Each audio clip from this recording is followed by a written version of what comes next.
श्री शिवाय नमस्तुभ्यम, जय महाकाल, जय माता रानी। कैसे हैं आप सभी लोग? देखिए, आप सभी को पता है कि 30 मार्च 2025 से शुरू हो गए हैं चैत्र मास के नवरात्रे, जो कि सबसे अचूक नवरात्रे होते हैं। और इन नवरात्रों में गुरुदेव ने कहा था कि चाहे आपकी कितनी भी बड़ी मनोकामना क्यों ना हो, इन नवरात्रे के 9 दिनों में पूरी जरूर होती है। घर में सुख शांति समृद्धि नहीं, वैभव नहीं है, माता रानी आपके घर के सारे भंडार भर देगी। ये एक श्री पोटली वाला उपाय आप सभी लोगों को आज जरूर करना है।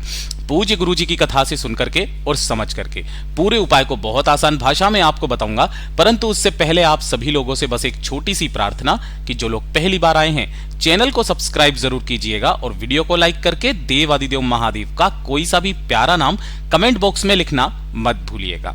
इस पूरे वीडियो में हम 4 महा उपायों के बारे में बात करेंगे जो कि आपको इस चैत्र के नवरात्रों में करने हैं, तो ध्यान से सुनना और समझना। लेकिन उससे पहले आप सभी लोगों को एक चीज बता दूं कि जिन लोगों ने भी अभी तक चैत्र नवरात्रों में घट स्थापना की जाती है, वो घट स्थापना का मुहूर्त क्या है, क्या क्या चीजें हमें चाहिए, किस विधि से हमें घट स्थापना करनी है, उसकी संपूर्ण विधि मैंने इस चैनल पर डाल दी है, जाकर के जरूर देखिएगा। कितनी ज्वारे बोनी है, ज्वारे भी कहां पर बोनी है, कोई बोल रहा है 108, कोई बोल रहा है 11, कोई बोल रहा है 7, कितनी ज्वारे बोनी है वो सब का वीडियो मैंने आपको बता दिया है, तो जाकर के निश्चित रूप से देखिएगा, ज्यादा से ज्यादा शेयर कीजिएगा।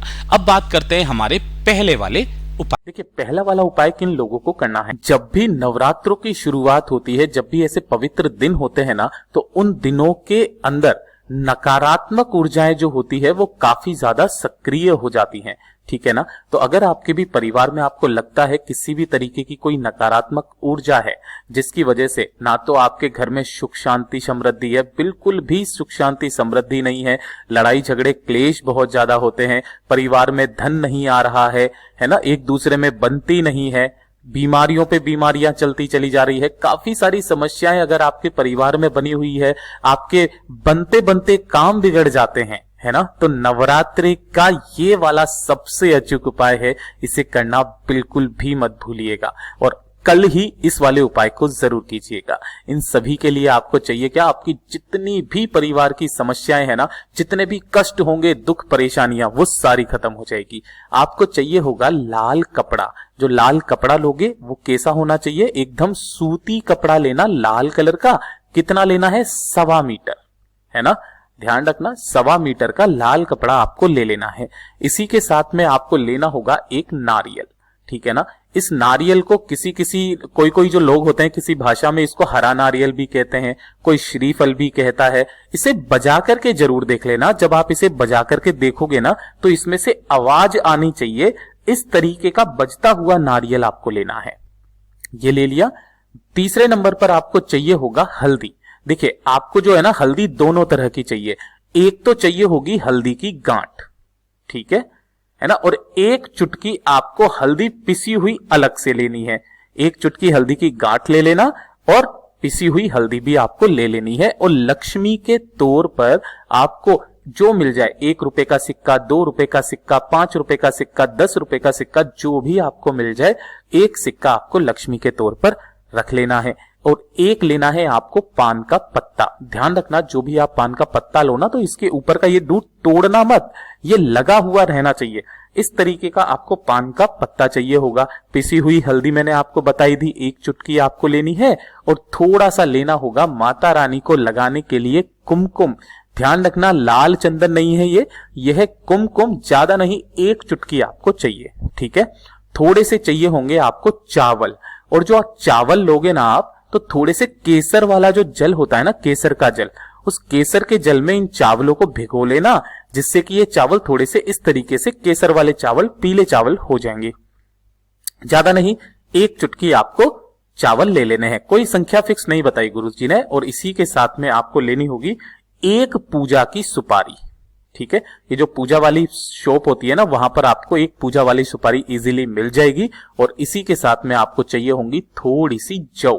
ये जितना भी सामान बताया है ना, इन सभी सामानों से आपके घर के जितनी भी समस्याएं हैं, उन सभी का उपाय होता है। ठीक है? ये सारी की सारी समस्याएं। और इसी के साथ में आपको चाहिए होगा शिवलिंग पर चढ़ा हुआ 1 बेलपत्र। इसको लेना बिल्कुल भी मत भूलिएगा, ठीक है ना। अगर आपको ये नहीं मिलता है ना तो आप क्या करना, 1 लोटा शुद्ध जल और 1 बेलपत्र लेकर के पहले महादेव जी के मंदिर जाना, बेलपत्र चढ़ाना, 1 लोटा शुद्ध जल समर्पित करना, बाबा से विनती कामना करके अपने घर परिवार की सुख शांति समृद्धि की और इस बेलपत्र को उठा लेना, ठीक है। तो इस तरीके से 1 बेलपत्र आपको ये चाहिए। जितना भी सामान है ना उन सभी सामानों को लेकर के आपको जाना होगा। आपके आसपास जो भी माता रानी का मंदिर मिल जाए ना, आप उसी माता रानी के मंदिर में चले जाना। और जो आपने पान का पत्ता लिया है, ध्यान से सुनना, इस पान के पत्ते पर आपको हल्दी और कुमकुम से एक तो आप स्वस्तिक बनाओगे कुमकुम का, ठीक है, और एक स्वस्तिक बनाओगे आप किसका, हल्दी का। आपको शायद हल्दी का स्वस्तिक यहां दिखाई नहीं दे रहा होगा, मैं कलर चेंज करके आपको बता देता हूं। आपको जो है एक हल्दी का भी स्वस्तिक कुछ इस तरीके से बना लेना है, बना लोगे ऐसे करके। बिंदियां लगाना मत भूलिएगा। ये पूर्ण स्वस्तिक का निर्माण करना है। थोड़े थोड़े से चावल इनके ऊपर आपको छोड़ने हैं, है ना। और चावल छोड़ने के पश्चात जो भी सामग्री आप लेकर के आए हो ना, लाल कपड़े को छोड़ करके जो भी सामग्री लेकर के आए हो इसी पान के पत्ते के ऊपर आपको रख देना है, ठीक है। और इस पत्ते को अपनी कामना, अपनी सुख शांति समृद्धि की कामना करके माता रानी के समक्ष में आपको यहां पर सामने रख देना, ठीक है। और इसी की बगल में आपको 1 नारियल और चढ़ा देना है और कोशिश करना गाय के घी का लंबी बत्ती का दीपक, गाय का घी और लंबी बाती का दीपक माता रानी के समक्ष में जरूर लगा दीजिएगा। लगा देने के पश्चात अपनी कामना करना, 2 मिनट वहां पर बैठ करके माता रानी से विनती करना, जैसी भी विनती आप कर सको। और विनती करने के पश्चात यहां पर जो ये चढ़ा हुआ पान के पत्ते पर समस्त सामान और ये जो नारियल है ना, इसे उठा करके माता रानी की आज्ञा से आपको वापस घर की तरफ चले आ जाना है।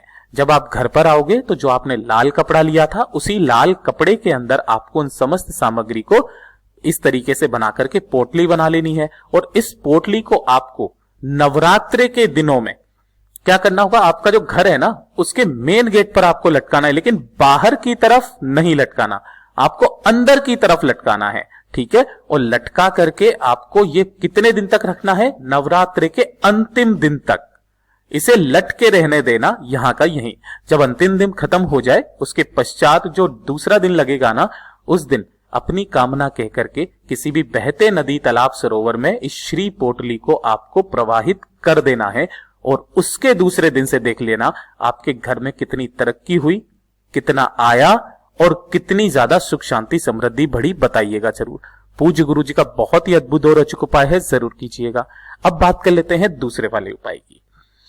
ये वाला उपाय मैंने आपको कल भी बताया था। ये वाला जो उपाय है ना, खास करके उन लोगों के लिए है कि अगर आपकी बीमारी खत्म होने का नाम नहीं ले रही है, आपने काफी सारी कोशिश वगैरह सब कुछ करके देख लिया, लेकिन आपकी बीमारी खत्म नहीं हो रही है।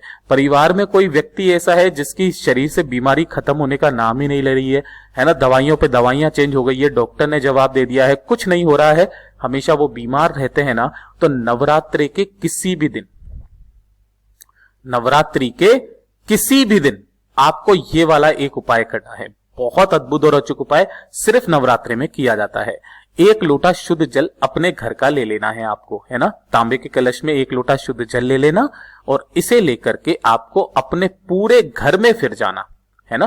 पूरे घर में फिरने के बाद में जो भी व्यक्ति बहुत ज्यादा बीमार रहता है ना, बीमारी जब वो सो रहा हो रात को, तब उस बीमार व्यक्ति के पास में इस कलश को कामना करके रख देना, किसी भी चीज से ढक करके पूरी रात भर इसे रखे रहने देना। नवरात्र में किसी भी दिन पूरी रात भर इसे रखे रहने देना।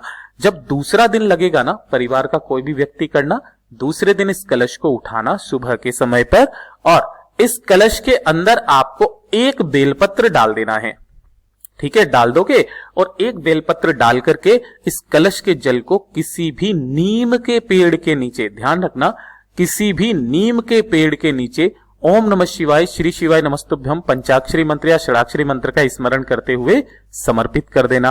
पूज्य गुरुजी ने कहा कि जो गुप्त नवरात्रि और नवरात्रि होते हैं ना, इन 9 दिनों में जो 9 महाविद्याएं 10 महाविद्याएं होती है ना, उनका समस्त वास जो होता है नीम के पेड़ के नीचे भी एक अंश उनका होता है ना। यहां पर जाकर के समर्पित कर देना। नवरात्रि के किसी भी दिन उस व्यक्ति की 9 दिनों में तबीयत में सुधार आने लगेगा, वो एकदम स्वस्थ हो जाएगा। बड़ी से बड़ी बीमारियां खत्म हो जाएगी। पूज्य गुरुजी के ये सभी उपाय बहुत ही ज्यादा खास और विशेष है, जरूर कीजिएगा। वीडियो अगर पसंद आए तो लाइक जरूर करना, साथ ही साथ चैनल को सब्सक्राइब जरूर करना। मैं आपसे मिलता हूं अगले वीडियो में, तब तक के लिए ओम नमः शिवाय, जय महाकाल, जय शिव शंकर, श्री शिवाय नमस्तुभ्यं।